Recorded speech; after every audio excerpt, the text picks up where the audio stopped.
Hello my dear students, welcome to our channel Murugan Tech World. Easy to learn, easy to win. இந்த வீடியோவில் நம்ம என்ன பார்க்க போகிறோம் அப்படின்னா subject code AD3301 data exploration and visualisation சப்ஜெக்டோடைய unit wise important question with ஆன்சர்ஸோட lecture video series தான் பார்த்துட்டு இருக்கோம். ப்ரீவியஸ் செஷன் வீடியோஸ்லாம் பார்க்காம இருக்கீங்க அப்படின்னா டிஸ்கிரிப்ஷனில் பிளேலிஸ்ட்டோட லிங்க் கொடுத்துருக்கேன், செக் பண்ணி பாருங்க. நீங்கள் இப்போ தான் லாஸ்ட் மினிட் எக்ஸாம் ப்ரிப்பரேஷனில் இருக்கீங்க அப்படின்னா நம்ம வீடியோ உங்களுக்கு ரொம்பவே யூஸ்ஃபுல்லாக இருக்கும். தேவையான ஹிண்ட்ஸ், கண்டென்ட், இம்பார்ட்டன்ட் பாயிண்ட்ஸ் வரையும் நம்ம வீடியோஸில் சொல்லி கொடுத்துட்டு இருக்கோம். ஸோ உங்களுக்கு ஈஸியாக அண்டர்ஸ்டாண்ட் பண்ணிட்டு நீங்கள் அங்கே போய் கன்வே பண்ணி இந்த பாயிண்ட்ஸ்லாம் வச்சு மேக் பண்ணி எழுத முடியும் உங்களால. ஓகேங்களா? ஸோ மறக்காம வீடியோ உங்க ஃப்ரெண்ட்ஸுக்கும் ஷேர் பண்ணுங்க. இந்த வீடியோல நம்ம பார்க்க போறது யூனிட் 4ல நெக்ஸ்ட் டாபிக் பெர்சன்டேஜ் டேபிள்னா என்னன்னு தான் பார்க்க போறோம். ஃபர்ஸ்ட் பைவேரியன்ட் அனாலிசிஸ்னா என்னன்னு பார்த்தாச்சு. ஸோ ரெண்டு வேரியபிள் அப்படின்னு தெரிஞ்சிருச்சு. அப்பனாலே நம்ம என்ன பண்ண போறோம், டேபிள் ஃபார்மேட்ல தான் நம்மளோட அனாலிசிஸை ரெப்ரசென்ட் பண்ணி காட்ட முடியும், இல்லை ஸ்கேட்டர் பிளாட் இந்த மாதிரி காட்ட முடியும். இம்பார்ட்டண்டா நம்ம காட்டுறது பார்த்தோம்னா டேபிள்ஸ் தான். ஸோ அதுல பெர்சன்டேஜ் டேபிள்னா என்ன அப்படின்னு தான் இந்த வீடியோல பார்க்க போறது. ஸோ பெர்சன்டேஜ் டேபிள் நம்ம என்னன்னு சொல்லலாம் அப்படின்னா கான்டிஜென்சி டேபிள் வித் பெர்சன்டேஜ்னு சொல்லலாம், இல்ல கிராஸ் டேபிளேஷன் வித் பெர்சன்டேஜ்னு சொல்லலாம். ஒரு டேபிள் எடுத்துக்கிட்டோம்னாலே இந்த மாதிரி ரோஸ் அண்ட் காலம்ஸால மேட் ஆயிருக்கிறது தான் டேபிள். ஓகேங்களா? சோ இதுக்கு நம்மளுக்கு பெர்சன்டேஜ் டேபிள் அப்படின்றப்ப contingency table with percentage or cross table with பெர்சன்டேஜ்னு சொல்றாங்க.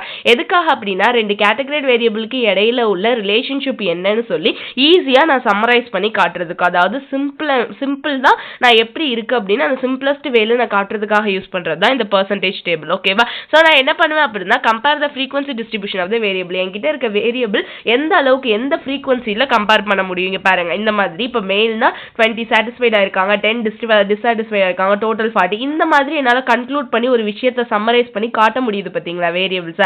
இதுக்காக நான் யூஸ் பண்றது தான் என்னன்னா இந்த காஸ்ட் டேபிளேஷன், அதாவது இந்த டேபிள் அப்படின்றது. So a percentage table is a table where the values represent the percentage of observation that's fell down in each combination of categories of two variables. ரெண்டு வேரியபிளுக்கு இடையில, ரெண்டு கேட்டகரியல் வேரியபிளுக்கு இடையில நான் அப்சர்வ் பண்ண விஷயங்களை, அந்த பாயிண்ட்ஸை நான் டேபிள்ல ஒரு பெர்சன்டேஜ் ஃபார்மேட்ல நான் ரெப்ரசென்ட் பண்ணி காட்டுறது தான் இந்த பெர்சன்டேஜ் டேபிள் அப்படின்னு சொல்றேன். ஓகேங்களா? ஸோ இதுல எதுக்காக நம்ம பெர்சன்டேஜ் டேபிள் யூஸ் பண்றோம் அப்படின்னா ஸ்டாண்டர்டைசேஷன், கரெக்டா என்னோட டேட்டா கரெக்டா இருக்கிறதுக்காக நான் யூஸ் பண்றேன். நெக்ஸ்ட் கிளாரிட்டி, எனக்கு ஒரு விஷயத்துல பார்த்தோன்னே அண்டர்ஸ்டாண்டிங் லெவல், இப்போ ஒரு டயக்ராமேட்டிக்லேயே இப்போ நான் இப்படி இருக்கு இந்த மாதிரி பாக்குறேன், அப்படி ஒரு காசியன் டிஸ்ட்ரிபியூஷன்ல நான் பாக்குறேன், இல்ல நான் என்ன பண்றேன் அப்படின்னா பார் சார்ட்ல பாக்குறேன், இந்த மாதிரி பாக்குற அண்டர்ஸ்டாண்டிங்கை விட ஒரு டேபிள் ஃபார்மேட்ல இவ்ளோ பர்சன்டேஜ் எனக்கு பிரிஞ்சிருக்கு நான் பாக்குறப்ப என்னோட அண்டர்ஸ்டாண்டிங் கிளாரிட்டி அதிகமா இருக்கும். சோ கிளாரிட்டிக்காக. நெக்ஸ்ட் கம்பேரிஷன், ஈஸியா என்னோட வேல்யூபிள்ஸை கம்பேர் பண்ணி அந்த வேரியபிள்ஸை பாக்குறதுக்காக என்ன ஆகுது அப்படின்னா இந்த பர்சன்டேஜ் டேபிள் ரொம்பவே ஹெல்ப்ஃபுல்லா இருக்கு. ஓகேவா? நெக்ஸ்ட் இப்போ எப்படி இந்த பர்சன்டேஜ் டேபிளை பில்ட் பண்ணணும், அதாவது கன்ஸ்ட்ரக்ட் பண்ணணும். இப்போ பர்சன்டேஜ் டேபிள் தான் என்னன்னு தெரிஞ்சிருச்சு, ஏன் அது யூஸ் ஆகுதுன்னு தெரிஞ்சிருச்சு, அதோட பர்பஸ் தெரிஞ்சிருச்சு. ஓகேங்களா? இப்போ அந்த பர்சன்டேஜ் டேபிளை நான் எப்படி கன்ஸ்ட்ரக்ட் பண்ணணும் அப்படின்னு நான் தெரியணும். ஸோ முதல்ல ரெண்டு கேட்டகரியல் வேரியபிள் எடுத்துக்கிறோம். So assume we have two categorical variable. என்னென்ன வேரியபிள் எடுத்துக்கிறோம் அப்படின்னா variable A, variable B. Variable ஏல ஜெண்டர் மேல் ஃபீமேல்னு எடுத்துக்கிறோம். அவங்களுடைய வேரியபிள் பில ஜாப் சாட்டிஸ்ஃபேக்ஷன், சாட்டிஸ்ஃபைட் ஆகுறாங்களா டிஸ்சாட்டிஸ்ஃபைட் ஆகுறாங்களா ஜாப்பை பொறுத்தளவு அப்படின்னு சொல்லி எடுத்துக்கிறோம். ஓகேங்களா? இப்போ என்ன, இங்க ரெண்டு கேட்டகரியல் வேரியபிள் எடுத்திருக்கோம். ஓகே, ஜெண்டர்ன்றது ஒரு கேட்டகரியல் வேரியபிள், ஜாப் சாட்டிஸ்ஃபேக்ஷன்ன்றது ஒரு கேட்டகரியல் வேரியபிள். இந்த ரெண்டு கேட்டகரியல் வேரியபிளுக்கு இடையில உள்ள ரிலேஷன்ஷிப்பை நான் காட்டுறதுக்காக கொண்டு வரது தான் இந்த பெர்சன்டேஜ் டேபிள். ஓகே, ஃபர்ஸ்ட் நம்ம என்ன பண்ணணும் அப்படின்னா ஃபர்ஸ்ட் ஸ்டெப் ஒவ்வொரு ஸ்டெப்பா பார்ப்போம். First step is to create the contingency table with raw frequency count. முதல்ல ஃப்ரீக்வன்சி கவுண்ட் எவ்வளவு கொடுத்துருக்காங்களோ அதை பேஸ் பண்ணி என்ன பண்ணணும் அப்படின்னா ஒரு ஸ்டெப் டேபிள கிரியேட் பண்ணணும். So male female satisfied dissatisfied ரெண்டு பக்கமும் டோட்டல் போட்டு நான் என்ன பண்றேன் அப்படின்னா ஒரு அனாலிசிஸ் கொடுத்துருக்காங்க அப்படின்னா இந்த டேபிள் நான் போடுறேன். நம்மளா ஆட்டோமேட்டிக்கா ஒரு எக்ஸாம்பிளுக்கு நம்ம போட்டுக்கிறோம். ஓகேவா? ஸோ 30 எவ்வளவு சாட்டிஸ்ஃபைட் டிசாட்டிஸ்ஃபைட், அதே மாதிரி இங்க மேல் எவ்வளோ ஃபீமேல் எவ்வளோ எல்லாமே நான் என்ன பண்ணிடுறேன் அப்படின்னா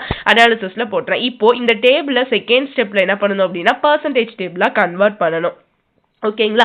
கன்வெர்ட் டு பெர்சன்டேஜ் டேபிள். எப்படி கன்வெர்ட் பண்ணுவேன்? Different way to calculate the percentage. நிறைய வேஸ் இருக்கு நான் கால்குலேட் பண்றதுக்கு. ஓகேவா? ரெண்டு வேரியபிள கம்பேர் பண்ணி அதுல ஃபர்ஸ்ட் ஸ்டெப் பார்த்தோம் அப்படின்னா காலம் பெர்சன்டேஜ். என்னென்ன டெக்னிக் இருக்குன்னா column percentage, row percentage, overall count. ஓகேவா? இங்கே நான் உங்களுக்கு சொல்லியிருப்பேன். இங்க பாருங்க, காலம் பேஸ் பண்ணி இங்க பாருங்க சாட்டிஸ்ஃபைட் டிசாட்டிஸ்ஃபைட்ல ஒரு கவுண்ட் பண்ணலாம், இல்ல அப்படின்னா ரோ பேஸ் பண்ணி ஒரு கவுண்ட் பண்ணலாம், இல்ல இந்த டோட்டல் பேஸ் பண்ணி ஓவரால் கவுண்டா டோட்டல் பேஸ் பண்ணி எனக்கு ஒரு டோட்டல் பண்ணலாம். இந்த மாதிரி டிஃபரெண்ட் வேஸ்ல என்ன பண்ண முடியும் முடியும் அப்படின்னா ஒரு பெர்சன்டேஜ் டேபிளா நான் கன்வெர்ட் பண்ண முடியும். முதல்ல காலம் பேஸ் பண்ணி பண்றேன். ஒரு காலம் ஈச் காலமை மட்டும் எடுத்துக்கிட்டு அந்த காலமோடைய டோட்டல் நான் கொண்டு வரேன் பாத்தீங்களா? அப்படி நான் அதுக்கான பெர்சன்டேஜ் கொண்டு போகணும்னா எனக்கு ஃபார்முலா பெர்சன்டேஜ் வித்தின் ஈச் காலம். அதுல ஃபார்முலா பார்த்தோம்னா cell count divided by total number of the column into 100. செல்லோட கவுண்ட் எவ்வளோ, total number of the column எவ்வளோ இன்டூ 100 பேஸ் பண்ணி வரும். இங்க பாருங்க நம்ம டேபிள் கொடுத்துருக்கோம். முதல்ல மேல் எடுத்துக்கிறோம், ஃபீமேல் எடுத்துக்கிறோம், டோட்டல். முதல்ல சாட்டிஸ்ஃபை டிஸாட்டிஸ்ஃபை எல்லாமே நான் பெர்சன்டேஜ்ல மாத்த போறேன். முதல்ல நான் ஃபார்முலால என்ன சொல்லியிருந்தேன், டோட்டல் செல்லோட count divided by total number of the count. அந்த செல் கவுண்ட்ல பார்த்தோம் அப்படின்னா 30. ஓகேவா? டோட்டல் நம்ம கிட்ட ஆல்ரெடி என்ன இருந்துச்சுன்னா 40 இன்டூ 100. ஓகேவா? அதே மாதிரி 10 divided by total 40 into 100. So 25%. இந்த மாதிரி நான் பெர்சன்டேஜா கன்வெர்ட் பண்ணிடுறேன் ஒவ்வொரு காலமையும். ஓகேவா? ஸோ கன்வெர்ட் பண்ணி எனக்கு வந்துருச்சு. இதுக்கு பேர் தான் காலம் பெர்சன்டேஜ் அப்படின்னு சொல்லுவோம். அடுத்து ரோ பெர்சன்டேஜ் தான் என்ன, சேம் அதே தான் cell count divided by total number of the row into 100. அப்ப எந்த மாதிரி வரும், இதே மாதிரி டேபிள் ஒன்று கீழே போடுவீங்க. ஓகேவா? இங்க நான் போடுறப்ப செல்லோட கவுண்ட் 30, நமக்கு டோட்டல் அந்த காலம்ல எவ்வளவு இருந்துச்சு இன்டூ 100 அப்படின்னு பேஸ் பண்ணி போடுவேன். ஸோ இந்த காலம்ல எனக்கு 80 இருந்துச்சுன்னா சாரி இந்த ரோல இருந்துச்சு அப்படின்னா நம்ம அந்த இதுல என்ன வரும் அப்படின்னு சொல்லிட்டு அந்த காலம் எடுத்துட்டு பேஸ் பண்ணி போட்டுருவோம். ஓகேவா? So cell count divided by total number of the rows into 100. அதுவே ஓவரால் கவுண்ட்னா cell count total sample size into 100. ஓகேவா? இவ்வளவுதான் ஓவரால் பெர்சன்டேஜ்க்கு. இந்த மாதிரி தான் நம்ம என்ன பண்ணணும் அப்படின்னா பெர்சன்டேஜ் டேபிள் வந்து கன்ஸ்ட்ரக்ட் பண்ணணும். ரொம்பவே சிம்பிள் தான் பெர்சன்டேஜ் டேபிள் கன்ஸ்ட்ரக்ட் பண்றதுமே. Simple topic percentage. So percentage டேபிள்னா என்ன, அதை எப்படி கம்பேர் பண்றோம், எதுக்காக அதை கன்ஸ்ட்ரக்ட் பண்றோம், ரொம்ப சிம்பிளா என்னென்ன இருக்குன்னு அண்டர்ஸ்டாண்ட் பண்ணிக்கிறது தான். ஓகேங்களா? ஸோ வீடியோ பிடிச்சிருந்தா மறக்காம உங்க ஃப்ரெண்ட்ஸுக்கும் ஷேர் பண்ணுங்க. முருகன் டெக் வேர்ல்ட் சேனலை சப்ஸ்கிரைப் பண்ணிக்கோங்க. பக்கத்தில் இருக்க பெல் ஐக்கானை கிளிக் பண்ணிக்கோங்க. அப்பதான் நான் போடுற வீடியோஸ் உடனே நோட்டிஃபிகேஷனா உங்க மொபைலுக்கு வரும். Stay tune. நெக்ஸ்ட் வீடியோல நெக்ஸ்ட் டாபிக் பார்க்கலாம். தேங்க்யூ.